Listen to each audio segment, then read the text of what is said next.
Welcome, curious minds, to the deep dive.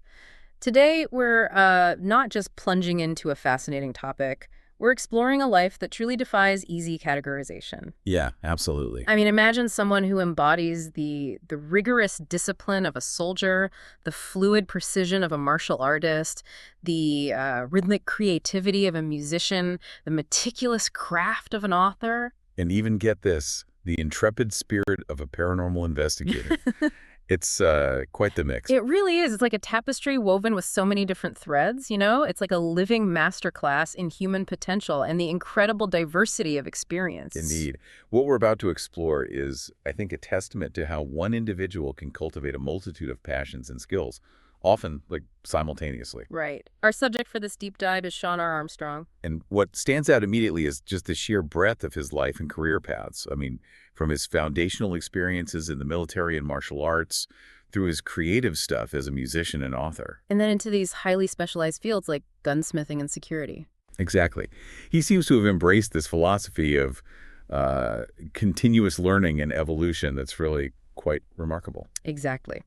So our mission today is to unpack this fascinating tapestry of his experiences, right? We want to extract the core knowledge, the surprising facts, maybe some unique insights from each facet of his journey. Yeah, we're going beyond just what he did, trying to understand how these, seemingly disparate skills might actually connect. And what aha moments they offer for anyone out there who's curious about lifelong learning and, well, personal evolution. And just to be clear, this deep dive is built upon a pretty comprehensive set of sources detailing his extensive life and his various professional roles. So get ready for some truly surprising turns and maybe some unexpected connections. We're going to trace a remarkable trajectory starting right at the beginning with those early experiences that really molded his character and forged his impressive adaptability. Right. So Shawn Armstrong was born August 27, 1968 in Olean, New York. And from the very outset, his life was marked by constant movement and, the necessity of adaptation. His father's work meant frequent relocation. Ah, okay. That explains a lot. Which led to Shawn attending, get this, numerous schools, the sources say. In some instances, he even attended the same school twice. Wow. You can only imagine the kind of resilience and flexibility, social adaptability, that kind of upbringing must instill in a young person. Always a new kid, always figuring out new social dynamics. It must have been tough. Yeah. And what's particularly striking from the sources is how an early challenge, something difficult, directly led to a foundational skill that would, shape his entire life. You mean the bullying? Exactly. Yeah. As a victim of bullying, he began training in judo from a family friend. And this wasn't just like a casual hobby. It was pivotal, an early foundation in martial arts, instilling discipline, self-defense skills, a sense of empowerment. And clearly it became a lifelong thing for him, a significant part of his identity. Absolutely. This kind of proactive problem solving, through skill acquisition, it's a theme we see again and again throughout his journey. It really is. And it wasn't just formal training that shaped those formative years. His childhood was clearly defined by hard work, too. Like working on farms. Yeah, side by side with his father on farms. That's tough physical labor, isn't it? Oh, yeah. It teaches you about responsibility, perseverance, the value of a job well done right from a young age. Definitely. Then when his father transitioned to driving tractor trailers accumulating, the source says, literally millions of miles. Millions, wow. Shawn would sometimes accompany him. Think about that exposure. Millions of miles on the road, seeing different landscapes, different people, different challenges all across the country. That's a unique informal education in itself, a broad exposure to the world. For sure. It highlights a childhood just deeply ingrained with unique experiences and a really strong practical work ethic. It truly paints a picture of a childhood that fostered adaptability and a strong sense of purpose. And that journey of adapting, it continues even today. Right, he moved to Brazil. Yeah, in October 2020, Mr. Armstrong moved to Brazil. And then in July 2022, he married his Brazilian wife, Sandriana. So that's not just a geographical shift, it's another huge life adaptation, a whole new country, new culture. Exactly. He currently lives there, continuing to write and explore various topics. So he's bringing together his creative side, his intellectual side, in this new international setting. So when we connect these early experiences to the bigger picture, you can clearly see how these foundational challenges, The constant moves, overcoming bullying, the hard physical labor, the exposure to so many different environments. It all likely shaped his incredible adaptability and his drive for such, well, diverse pursuits. It makes you wonder, what does it truly take for someone to constantly adapt to new environments, embrace change, and continually learn new skills throughout their entire life? His early experiences certainly provided a powerful template for everything that came later. Definitely. And his military career in particular serves as such a powerful illustration of discipline, combat readiness, leadership development. Absolutely. He served in the U.S. Army from September 3, 1987, right up to September 30, 2010. That's an impressive 23 years. Wow.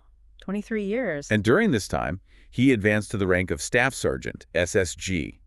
That's an E6 rank, a highly respected non-commissioned officer role. And it's important for you, listening, to understand the significance of a staff sergeant. They're typically in charge of squads, right? These small critical units in the Army. Yeah, but their role can be even broader. A staff sergeant might step up as a platoon sergeant if needed, and in support units, they often hold key headquarters positions. The sources mention they're typically assigned as a squad leader or maybe a company operations NCOIC, that's non-commissioned officer in charge. Right, meaning they're involved in the day-to-day tactical and operational planning at the company level. Yeah. It's not just about being a good soldier, it's about being a leader, an organizer, a trainer. Someone deeply involved in unit operations. And the history of the staff sergeant rank itself is kind of interesting, too. It was actually created by Congress after World War I, along with technical sergeant and master sergeant. Oh, okay.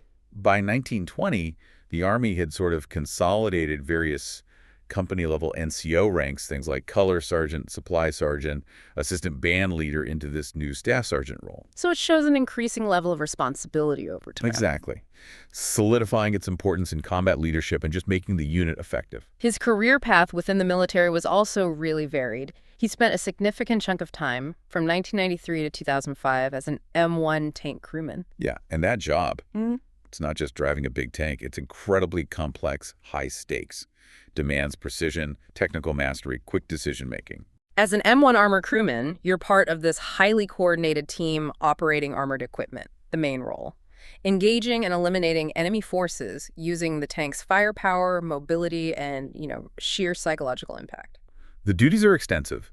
They require a really deep technical understanding.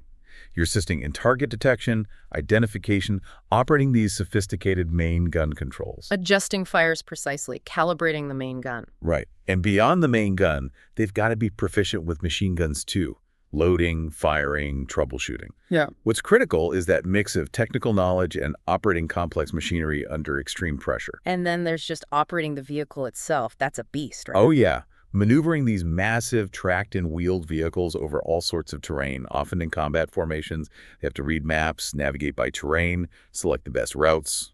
All while maintaining situational awareness in this constantly moving, high-stakes environment. Critically, they're responsible for positioning the tank strategically, for firing, securing battle positions. That demands tactical foresight and rapid, accurate decisions. And the logistics side sounds just as vital. It is. Meticulously securing, preparing, stowing ammunition, performing safety procedures during handling. They're responsible for refueling, operating complex radio gear for team coordination. A huge part of their job is operator maintenance too, right? On the turret, weapons, controls, comms equipment, assisting in broader unit maintenance. Definitely. Preventative checks before, during, after use, accurate record keeping. They assist in recovery operations, prepare the tank for different weather, night vision maneuvers. In combat, they help construct fortifications, breach obstacles like minefields. Wow. It's a role that really combines physical demands, technical expertise, and crucial logistical skill. Absolutely. That's an incredible list of responsibilities. And beyond just operating the tank, as a staff sergeant, he obviously held significant supervisory and strategic roles too. Right, supervising subordinates in all these duties. Assisting the tank commander in training the crew. And involved in preparing, filing, distributing critical operations maps, situation overlays. That meant reading complex maps, aerial photos, recording vital info, accurately showing locations, strengths, deployments of both friendly and enemy units. Marking vehicle routes, distributing ops orders and plans. It's detailed stuff. And he was responsible for inspecting tank components for malfunctions, assisting in unit maintenance, and crucially, maintaining the gunnery proficiency of the subordinate gunners and loaders. So you don't just have to do it, you have to teach it to mastery level. Exactly. And finally, supervising ammunition resupply requesting, receiving, storing, inspecting, issuing ammo within armor units. The training alone is intense. 15 weeks of one-station unit training. Classroom, simulated combat. Covering tank ops, armor tactics, map reading, scouting, field strategy. It's a comprehensive education in complex systems and high-stakes operations. Definitely. But before his time as an M1 tank crewman, and actually throughout his whole military career, Shawn Armstrong also served as a heavy weapons infantry section leader. Right, that was from September 87 all the way to his retirement in September 2010. Yeah, and the infantry, as you know, is the main land combat force, the backbone of the Army. Their mission: defend the country, capture, destroy, repel enemy ground forces. So as an infantry section leader, his duties were fundamental to ground combat, performing as a fire team member during drills, actual combat. Aiding in mobilizing vehicles, troops, weaponry, assisting in reconnaissance missions. Infantrymen also process prisoners of war, capture documents that requires careful adherence to protocols. Of course. And they're proficient in using, maintaining, storing a wide array of combat weapons, rifles, machine guns, anti-tank mines. Another demanding role. That requires 14 weeks of one-station unit training, covering basic combat training and advanced individual training. Lots of classroom and field time, honing practical combat skills. His military education didn't stop there either. He went through various non-commissioned officer courses, which are key for leadership. Like the primary leadership development course in 2002. Yes, and both Phase 1 and 2 of the basic non-commissioned officers course in 2010. Plus, the U.S. Army Armor School back in '93 for his tank role. These show continuous growth in leadership and tactical know-how. And the list of his military awards, it's truly remarkable. It reflects a career of sustained dedication across different deployments and duties. Yeah, significant federal commendations like the Afghanistan Campaign Medal with a Campaign Star, multiple Army Commendation Medals, 5 Army Achievement Medals. Global War on Terrorism Service Medal, Iraq Campaign Medal with Campaign Star, underscores his service in major conflicts. And beyond federal recognition, he got several New York State awards, too. Those speak to contributions at a local level, often state service or support. Like the Long and Faithful Service Medal, 5 awards of that, and the Defense of Liberty Medal with the WTC device. Right. And to top it all off, specialized badges like the Combat Infantryman Badge, highly respected, signifies direct ground combat engagement, and the prestigious German Armed Forces Badge in gold. That is a career just packed with diverse, impactful accomplishments, shows a profound commitment to service. It truly is. And if we connect this back to you, our listener, think about the impact. His military service profoundly shaped his skills. Deep discipline, exceptional teamwork, leadership, sharp strategic thinking, incredible resilience under pressure. The demands of combat, precise execution, responsibility for others, it all contributes to a highly developed, transferable skill set. It really makes you ask, how do these intensely practical, high-stakes skills forged in the military translate and apply to other, maybe seemingly unrelated areas of life and learning? Yeah, you see those themes woven through his later careers, don't you? Absolutely. And speaking of skills forged under pressure, let's shift gears and talk about the path of the empty hand. His mastery in philosophy and martial arts. Right. Shawn Armstrong was the owner and instructor of Armstrong Kenpo Karate Academy from 1980 to 2009. Wow, that's nearly 3 decades dedicated to teaching and practicing martial arts. That's a long time. It really is. And being a martial arts instructor, especially owning an academy, it involves a huge set of responsibilities beyond just showing moves. Oh, yeah. Instructors typically need a black belt, the recognized mastery level, and have to demonstrate techniques correctly, safely. Crucially, they need deep knowledge of the history, traditions, values of the arts. Which they then pass on to students. Clear communication is essential, confidence teaching groups. Ideally, some basic first aid knowledge, too. And their duties go way beyond just showing techniques. Planning classes for different levels, new techniques, striking, sparring, even meditation, stretching, conditioning. Leading discussions on history, philosophy, interacting with students, administering exams for belt advancement, coaching at competitions. Plus, all the admin tasks. Enrolling students, managing billing, maintaining inventory of uniforms, gear. It's a demanding full-time commitment, often afternoons, evenings, weekends, and significant personal training time, too. Certification requirements vary a lot in martial arts, don't they? They do. Many schools, maybe like Armstrong's, have internal certifications. Others might require national certification from groups like the American Martial Arts Certified Professionals. These programs usually cover teaching techniques, philosophy, tradition, first aid, conditioning, highlights that blend of practical skill and intellectual understanding. Exactly. Which brings us to the really fascinating and often pretty complex history of Kenpo karate itself. Okay, let's dive into that. Kenpo is described as a Japanese unarmed fighting art, brought from China about 700 years ago by the Yoshida clan, then adopted by the Komatsu clan. Kenpo means fist law, right? And refers to its Chinese origin. Correct. The Japanese adapted this Chinese style to defend against Japanese martial arts of the 12th century. Now, it's important to understand, while you can find many Kenpo techniques scattered among hundreds of Chinese fighting systems, There isn't one single system in China today that fully resembles Kenpo, because the Chinese systems evolved differently. precisely, which leads to a common misconception. The term Chinese Kenpo. Ah, Ed Parker coined that in 1960. Yeah, reportedly when he found there wasn't a single unified kung fu style that directly resembled Kenpo. Our sources kind of highlight that just adding Chinese forms or terms didn't fundamentally change Kenpo's nature or its original Japanese evolution. Shows how lineages can be fluid, reinterpreted, sometimes rebranded. Very much so. And the journey of Kenpo to Hawaii is crucial for understanding its modern evolution. It was brought there shortly after the turn of the century by great grandmaster Kyoka Komatsu. And her son, James Maitos, he was sent to Japan, mastered the art there, then brought it back to Hawaii. Right. Sent at age 3, raised by his maternal grandfather Sakui Yoshida, mastered the Komatsu Yoshida art. Returned to Hawaii in 1936. After Pearl Harbor, he began openly teaching what he called Kenpo Jiu-Jitsu, later Kenpo Jiu-Jitsu. And Mitosi was recognized as the ranking Kenpo master in Hawaii in 1942, a pivotal figure. Absolutely. Which brings us to William Willie K.S. Chow, another pivotal figure who further shaped Kenpo. He was Mitosi's student, right? A Shodan, first-degree black belt. Yes, Mitos's second Shodan and assistant instructor. But later, Chow opened his own Kenpo club in mid-1949. Crucially, he called his style Kenpo Karate, distinguishing it from Mitos's Kenpo Jiu-Jitsu. And the distinction was significant. Very. Mitos's Kenpo Jiu-Jitsu had 4 katas, these prearranged sequences. Chow's Kenpo Karate had none. That marked a philosophical shift away from rigid patterns. Interesting. And the Tempo family tree just keeps branching out, doesn't it? With figures like Adriano Sonny Imperato. Chow's top student, co-creator of Kajukenbo, and Ed Parker, hugely influential in American martial arts, actually started Kenpo with Imperato before learning from Chow. This interplay of masters and students adapting, creating new styles, it really defines Kenpo's dynamic history. It's a living art, constantly reinterpreted. Exactly.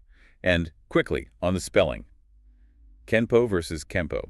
Spelled with an N, but often pronounced Kempo when N is followed by P, just phonetics. Both spellings are okay, sometimes changed deliberately. Yeah, sometimes to distinguish a style or just because it sounded different. Shows that organic evolution and individual interpretation within these traditions. Okay, so let's bring it back to Shawn Armstrong's direct practice with Dragon Kenpo.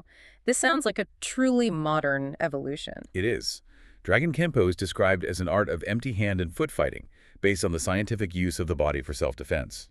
The instruction aims to coordinate mind, body, spirit into an efficient weapon. Emphasizing character, integrity, respect. It's presented as more than just techniques. It's a way of life, guiding happiness, health, wisdom. And the techniques themselves are seen as guides, not rigid boundaries. Hard work is key. What's really fascinating is its philosophical critique of classical martial arts. The Dragon Kenpo Creed seems to boldly challenge traditional styles. It does. It challenges the hard versus soft divide. Systems emphasizing one technique over another, often presented as superior, even holy. It specifically criticizes narrow systems with rigid patterns, fixed knowledge, unquestionable masters, where none may transcend or even question the institution's unbending view of reality because of its sacredness. That's a powerful statement. It really is. A strong counter-narrative to traditional martial arts dogma. And this is where the philosophy gets really interesting, right? The Dragon Kenpo way, in stark contrast, is the way of never-ending learning and discovery. Exactly. Techniques are guides to develop skill, but not boundaries no one may cross. The philosophy says greatness isn't achieved by thinking within conventional limits. Instead, it requires engaging the unknown, because that's where new discoveries are found. It challenges the whole idea of a static, perfected art form. It's a powerful statement against stagnation, isn't it? Traditional arts, in this view, set limitations, create imposed order, conformity. By banishing the unknown, traditional artists, the creed suggests, advance by learning more and more about less and less. To the masters of traditional styles, an unlimited mind is a dangerous thing. Right. So those who choose growth are encouraged to expect resistance from traditionalists. Choosing to cross boundaries or even erase them means coming into conflict with the imposed order. Ultimately, the philosophy embraces the idea that there are no rules in total combat, so the Dragon Kempo way is the path of free expression. It boils down to a choice. To be ordinary or to be explorers, to be followers or leaders, regardless of who approves.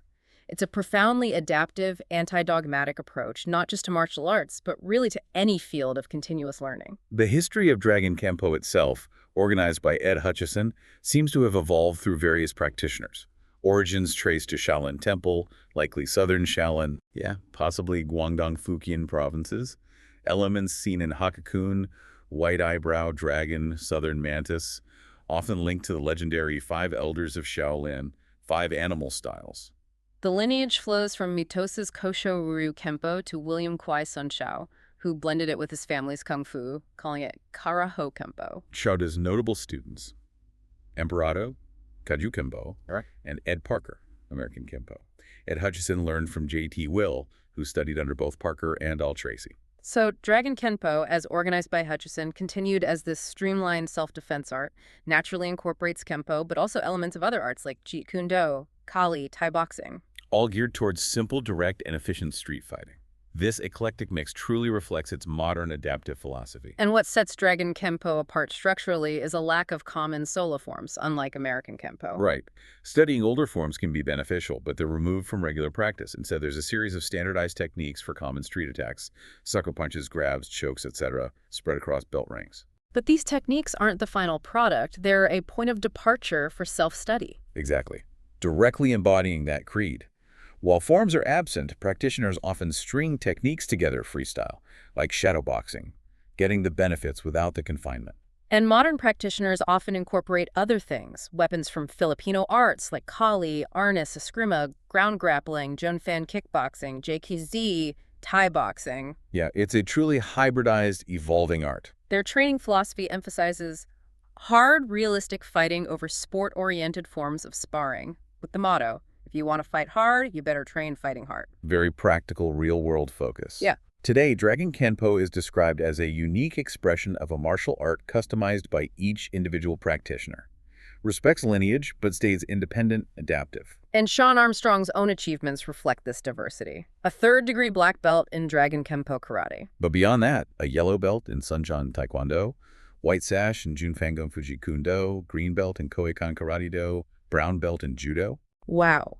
That array of belts across different styles shows his willingness to explore, integrate various philosophies and techniques. Definitely. And he earned a bronze medal at the Koikan Karate Do Taikai in 2014, showing competitive prowess too. So connecting this for you, the listener, what does this evolution of martial arts, especially Dragon Kenpo's philosophy, tell us about continuous learning in any field? That emphasis on never-ending learning, techniques as guides, not boundaries.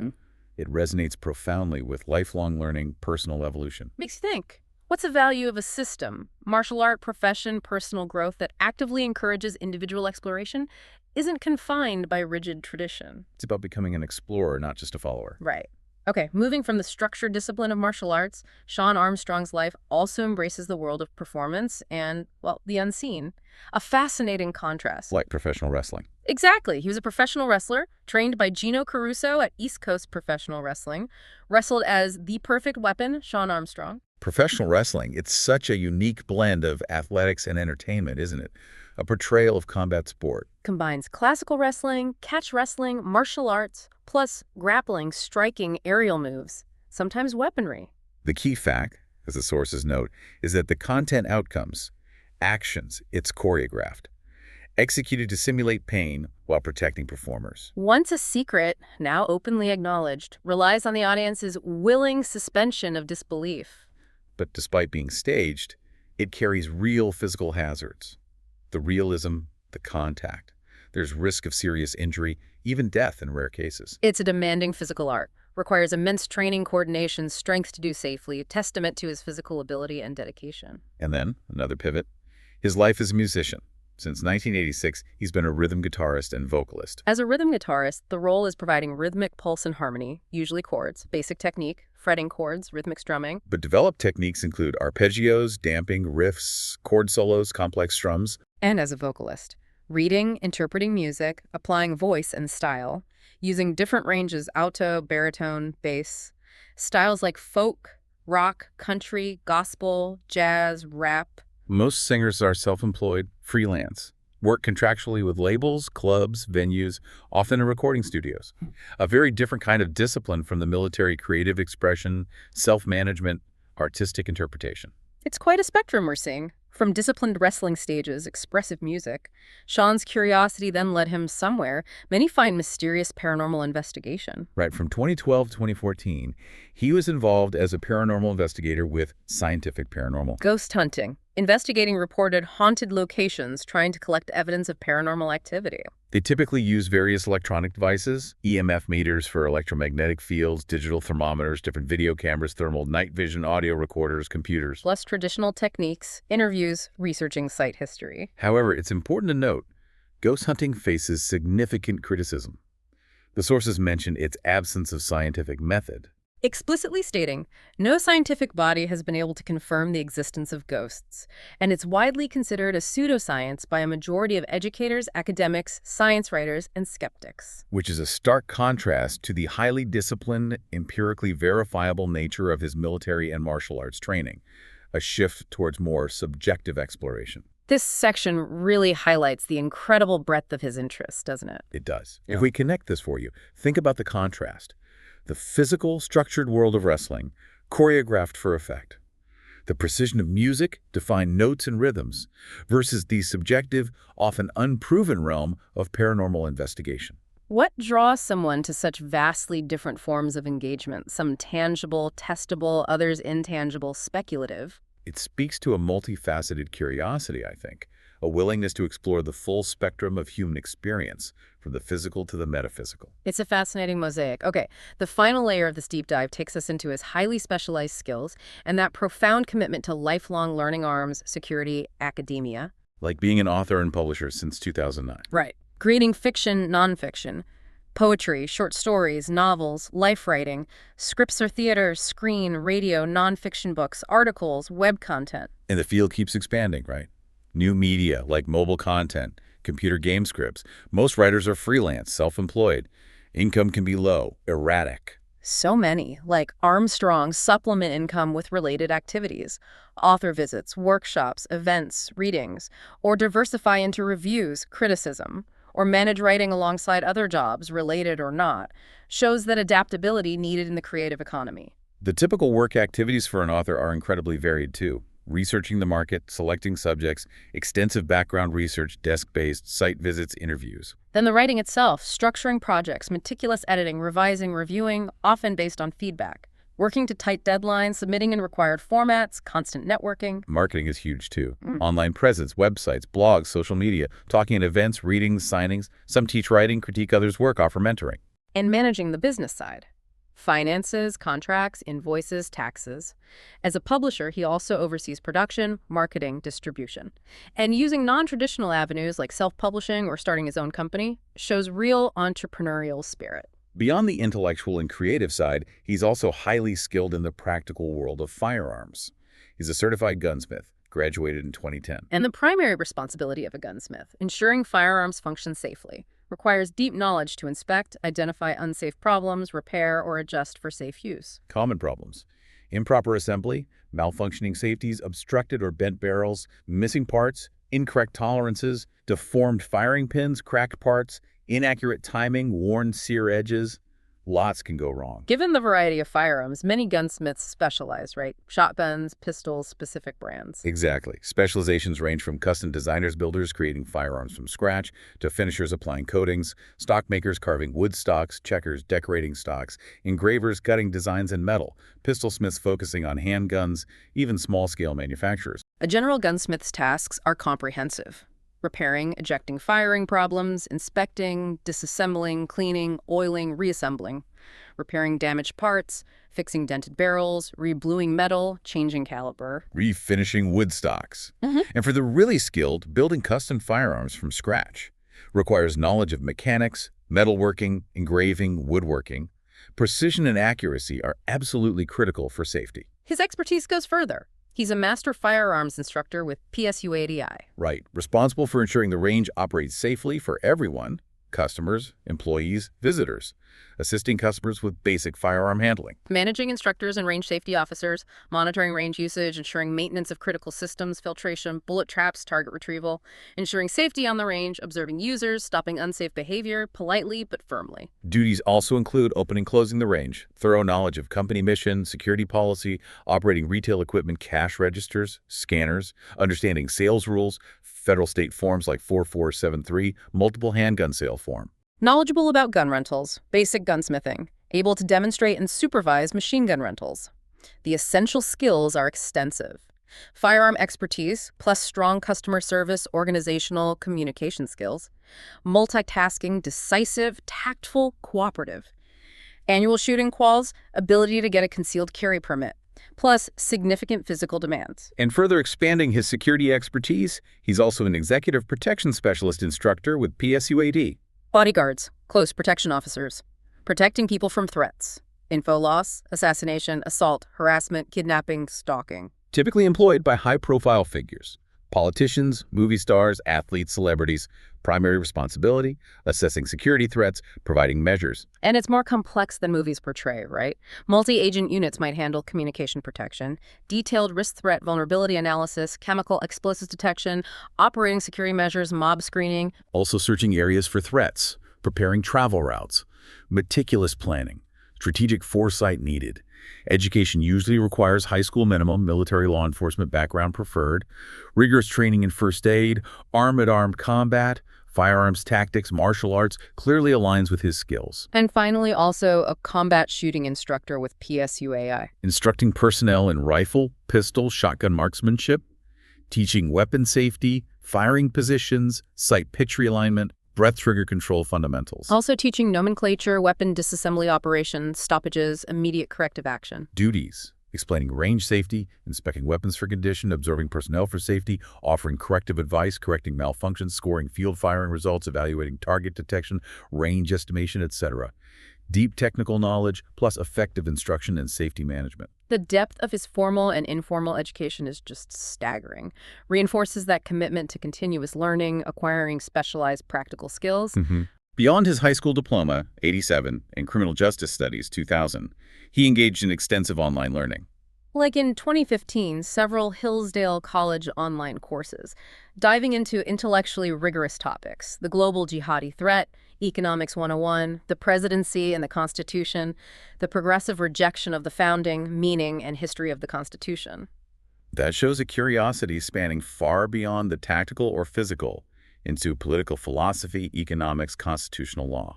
At the same time, between 2012 and 2014, he took a remarkable series of courses from the FEMA Emergency Management Institute. Yeah, things like Introduction to Incident Command System, Yeah. Active Shooter, what you can do, basic instructional skills, workplace security awareness, risk management, a deep engagement with emergency preparedness, safety, security at a systemic level, shows commitment to public safety, strategic planning. And of course, those PSUAD certifications we discussed, testament to his practical and instructional expertise.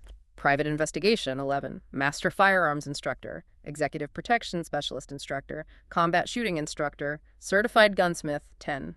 These practical certifications perfectly complement his broader academic pursuits, creates a truly well-rounded, skilled individual.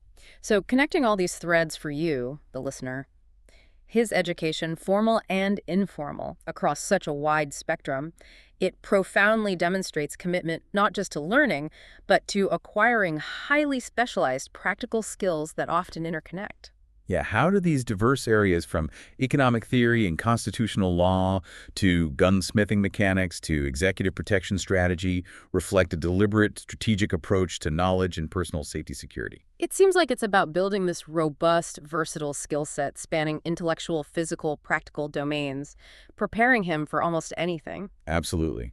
As we wrap up this deep dive into Shawn Armstrong's extraordinary journey, we've covered so much ground. Yeah, the foundational military service infantry M1 tanks, then the deep dive into martial arts history, especially that innovative Dragon Kenpo philosophy. His creative pursuits as author, musician, the highly specialized skills in firearms, security, even that brief, intriguing foray into paranormal investigation. What truly stands out, I think, isn't just the number of hats he's worn, but the depth of engagement in each area. Exactly. It's not just a list of jobs or hobbies. It's a testament to a life lived in constant pursuit of knowledge, mastery, practical application across incredibly varied fields. Highlights a unique dedication to understanding and excelling, a spirit of continuous learning permeating everything. Absolutely. The connections aren't always obvious on the surface, but those underlying themes, discipline, adaptability, continuous learning, drive for mastery, they're always there. He didn't just dabble. He delved deep into each area, extracting skills, insights that undoubtedly informed his other pursuits.